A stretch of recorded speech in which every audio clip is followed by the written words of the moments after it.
கூட்டணி என்பது வேற, கொள்கை என்பது வேற.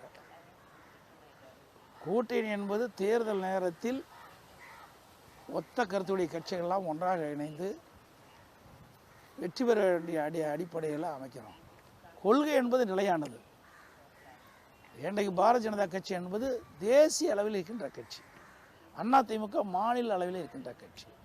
எங்களை பொறுத்த வரைக்கும் நீட்டுக்கு விதிவிலக்கு பெற வேண்டும் என்ற அடிப்படையில் நாங்கள் போராடி வந்தோம். ஆனால் இந்த நீட்டை கொண்டு வந்தது காங்கிரஸ் திமுக ஆட்சியில், மத்தியில் ஆட்சி இருக்கின்ற காலத்தில் தான் இந்த நீட் அறிமுகப்படுத்தப்பட்டது.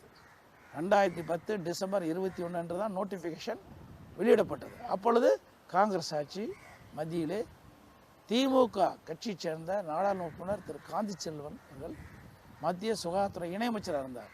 ஆக இந்த நீட்டை அறிமுகப்படுத்தியது காங்கிரஸ் திமுக, அதை தடுத்து நிறுத்துவதற்கு போராடியது அதிமுக.